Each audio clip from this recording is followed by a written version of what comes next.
میں نے اپنے ملک کا کونا کونا دیکھا، اور میں نے جن گاؤں کے اور شہروں کے نام کبھی سنے نہیں تھے وہاں بھی جا کے حضور کا ذکر پاک کرنے کی اللہ نے مجھے توفیق عطا کی۔ میرا تجربہ بدلا، میری سوچ بدلی، میرا ذہن بدلا۔ اس سال بھی محفل میلاد میں جہاں مجھے گفتگو کرنے کا موقع نظر آیا، اور جیسے ہی میں نے یوں کر کے مجمع پہ نظر ڈالی نا،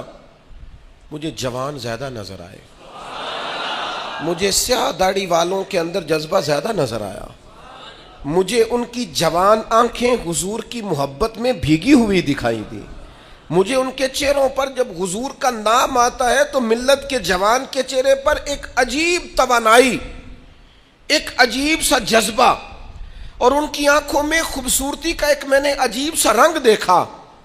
اور میں یہ سمجھ گیا کہ یار نہیں، یہ تو نہیں نہ ہو سکتا کہ یہ سوتا کبھی خشک ہو جائے۔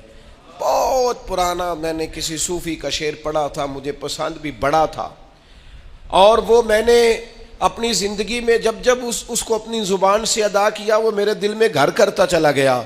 لیکن اب میں صرف اپنے لیے نہیں کہہ رہا، اب میں ان سب جوانوں کے لیے کہہ رہا ہوں جو حضور کی محفل میلاد میں آتے ہیں اور حضور کے نام کا نعرہ الاپتے ہیں اور محبوب کی محبت کا ترانہ کہتے ہیں، اور حضور کی نعت پر ان کا وجود ہلتا، حرکت کرتا اور جھومتا ہے، ان سب کے لیے کہہ رہا ہوں کہ عشق لگا سی کھیڈاں کھیڈ دینوں،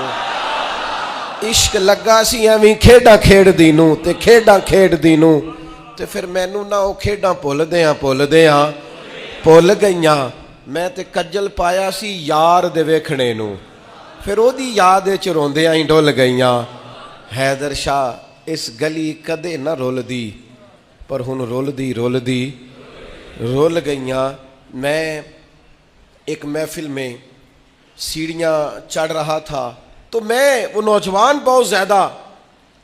لپک رہے تھے اور پیار کر رہے تھے اور اپنی محبت کا اظہار کر رہے تھے، تو میں نے اپنے دوستوں کو دیکھا ان کو سنبھالتے ہوئے اور محفل کا نظم قائم کرتے ہوئے۔ تو ایک بزرگ عالم دین، جیسے ہی میں اس اسٹیج کی سیڑھیاں چڑھ گیا تو انہوں نے مجھے سینے سے لگایا، اور پھر وہ میرے کان میں کہنے لگے یہ جو نوجوان نسل آتی ہے نا حضور کا ذکر سننے، یہ بے موسمہ پھل ہے، بے موسمہ، کہنے لگے یہ بے موسمہ پھل ہے، اور فرمانے لگے یہ جو بے موسمہ پھل ہوتا بڑا قیمتی ہے، یہ قیمتی پھل ہوتا ہے، اس کی حفاظت ہونی چاہیے، ان کے جذبات کو خوبصورت رستہ دینا چاہیے، ان لوگوں کے لیے ہمیں اچھی راہوں کا تعین کرنا چاہیے، ان کو خوبصورت، ٹھنڈا، پروقار اور وزادار ماحول ہمیں فراہم کرنا چاہیے۔